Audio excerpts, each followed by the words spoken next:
अस्सलाम वालेकुम। I hope all of you are fine. आज हम जो पढ़ने लगे हैं वो हैं आधी अशकाल।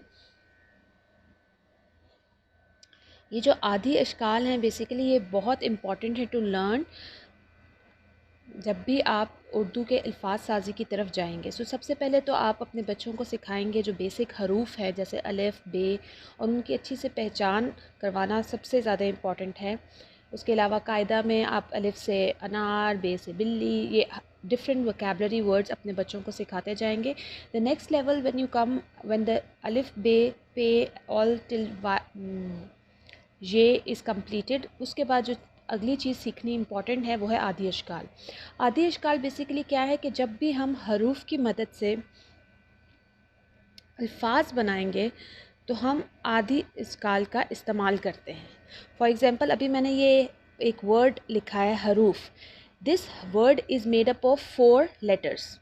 ये एक लफ्ज़ 4 हर्फ से बना है। अगर हम इसको आइडेंटिफाई करें तो पहला हर्फ है हे, र, रे, व, रू एंड फ। अब आपके बच्चे को पहचान होनी चाहिए कि ये वाला जो वर्ड है, ये जो छोटी शक्ल बनी हुई है वो हे की है। वो कैसे होगी पहचान कि आप उसको समझाएंगे कि ये हे की आधी शक्ल है। हम क्या करते हैं बेसिकली सबसे पहले अपने बच्चों को आधी अशकाल याद कराते हैं हर हर्फ की। जैसे अलिफ़ की आधी शक्ल, कुछ अल्फाज ऐसे हैं जिनकी हम आधी शक्ल नहीं करेंगे या क्योंकि उनकी आधी शक्ल उनकी पूरी शक्ल जैसी ही है। मतलब अलिफ़ को हम सिर्फ इतना बताएंगे कि अलिफ़ शरारती हर्फ है।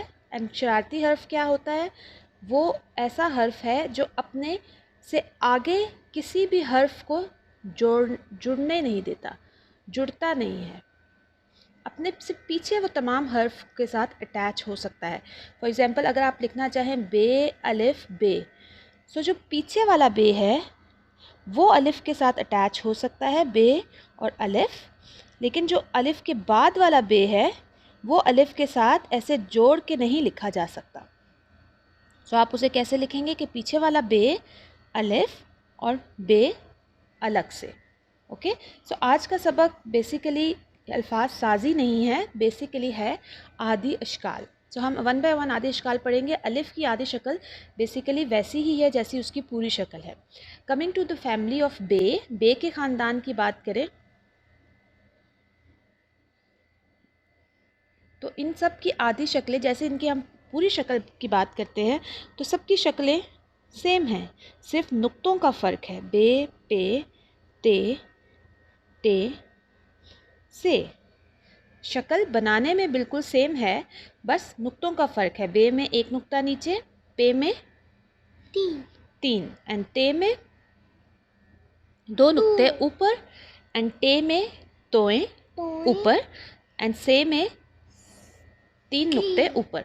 हम आधी अशकाल की तरफ मूव तभी करेंगे जब हमारा बच्चा अच्छी तरह से पूरी अशकाल को ना सिर्फ याद कर चुका हो बल्कि उसकी रिकग्निशन भी पूरी तरह से हो चुकी हो। यानी कि बच्चा कंफ्यूज ना हो टे के बीच में या से पे के बीच में या बे टे के बीच में। तमाम हर्फ जो हैं वो ऑलरेडी क्लियर होने चाहिए in the head. Now talking about the आधी शक्ल ऑफ बे।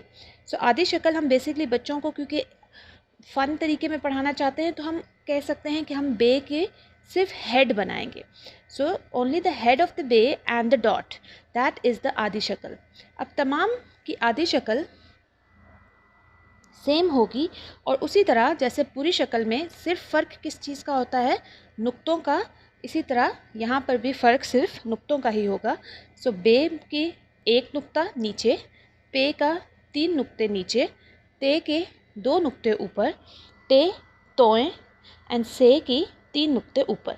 जब भी आप आधी अशकाल अपने बच्चों को कराना शुरू करेंगे तो इस बात को आपने ज़रूर मेंशन करना है कि जो भी नुक्ते या जो भी तोएं वग़ैरह होती है वो शोशे के ऊपर या नीचे आती है। ये जो स्टैंडिंग लाइन है इसको हम शोशा बोलते हैं and this is the other line.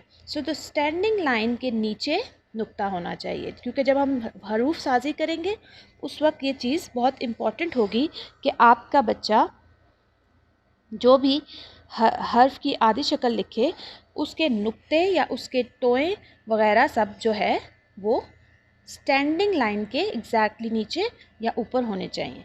So this is the, ये आधी अशकाल हैं बे के ख़ानदान की, बहुत इजी हैं। स्टेप बाय स्टेप हम आगे बढ़ेंगे। तो बे, पे, ते, टे और से।